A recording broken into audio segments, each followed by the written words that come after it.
योग के संबंध में दो छोटी छोटी प्रैक्टिस मैं आपके सामने रख देता हूं।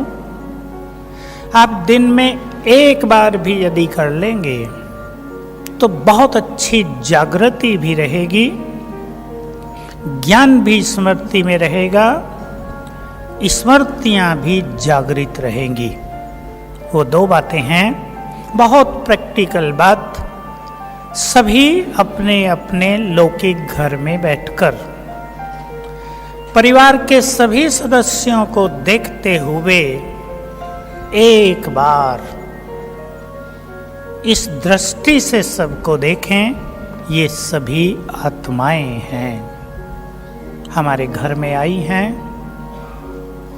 किसी भी परिवार में जिन आत्माओं का मिलन होता है, हम सब जानते हैं वो कर्मों के संबंध और बंधनों के कारण होता है। याद दिलाएंगे अपने को, ये सभी आत्माएं हैं। इससे पहले जन्म में भी ये आत्माएं हमारे साथ नहीं थी और इससे अगले जन्म में भी ये आत्माएं हमारे साथ नहीं होंगी। बदलता आता है साथ। 84 जन्मों में अनेक आत्माएं हमारे साथी बनी हैं। एक बार ये बहुत अच्छी फीलिंग यदि परिवार में बैठकर स्वयं को देंगे तो परिवार का वातावरण भी अलौकिकता से भरेगा। मोह धीरे धीरे नष्ट होगा, वाइब्रेशंस बहुत अच्छे होंगे, सुखद होंगे, रोज रोज याद रहेगा। रोज एक बार अपने को याद दिलाना है। दूसरी प्रैक्टिस है साक्षी भाव की।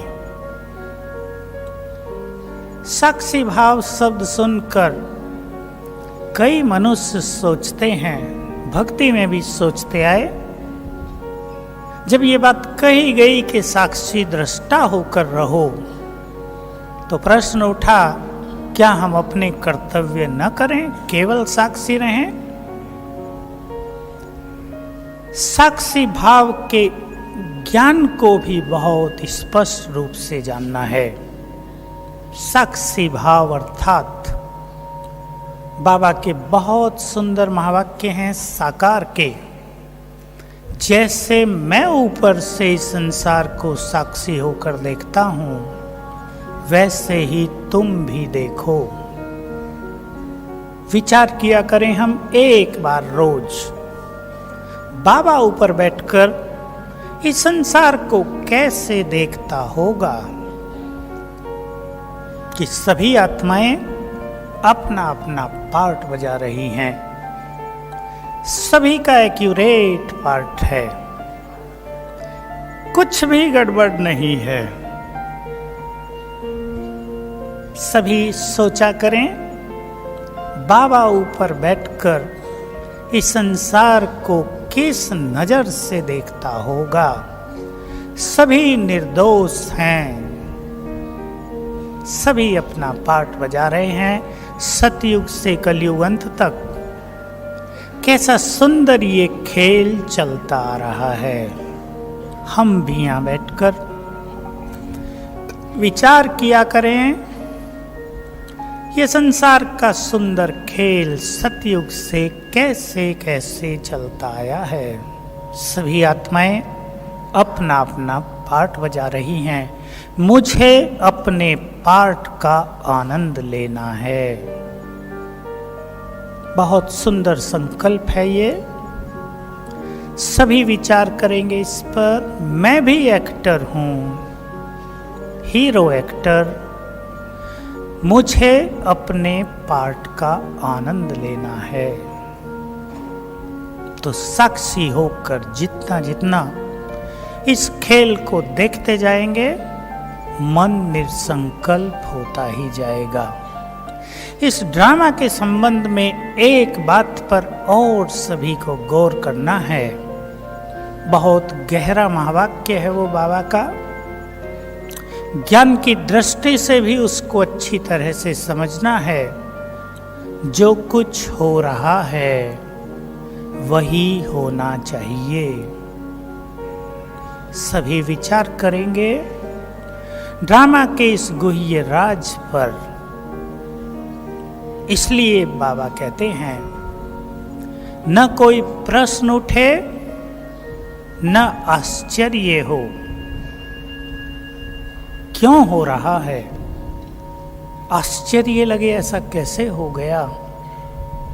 ड्रामा का ज्ञान जिसकी चर्चा किसी भी ग्रंथ और शास्त्र में बिल्कुल नहीं है। आत्मा परमात्मा की तो चर्चाएं थोड़ी थोड़ी हैं, पर इस विश्व के नाटक की चर्चा बड़ी मामूली है। उसके गुह्य ज्ञान को स्मृति में रखते हुए हम ये याद रखें कि जो कुछ हो रहा है वही सत्य है। न क्वेश्चन न आश्चर्य, तो चित्त शांत रहेगा। ये कुछ बातें हैं जिनकी हमें रोज प्रैक्टिस करनी चाहिए, क्योंकि जब तक हम ज्ञान स्वरूप नहीं हुए तब तक योग युक्त नहीं हो सकेंगे। इस संसार को हमारे श्रेष्ठ वाइब्रेशंस की बहुत आवश्यकता है। जो भी भाई बहनें इस संसार की विशेष सेवाएं करना चाहते हैं, जो बाबा हम सभी को कई सालों से लगभग हर मुरली में याद दिलाते हैं, रहम दिल बनो। संसार में दुख बढ़ रहा है, उसको समाप्त करने के लिए सकाश दो।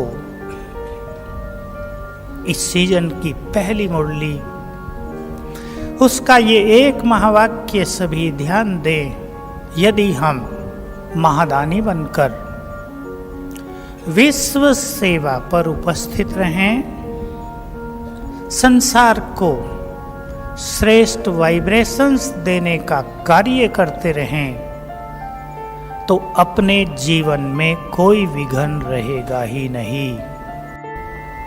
हम विश्व को दान दें, ये बहुत बड़ा पुण्य है।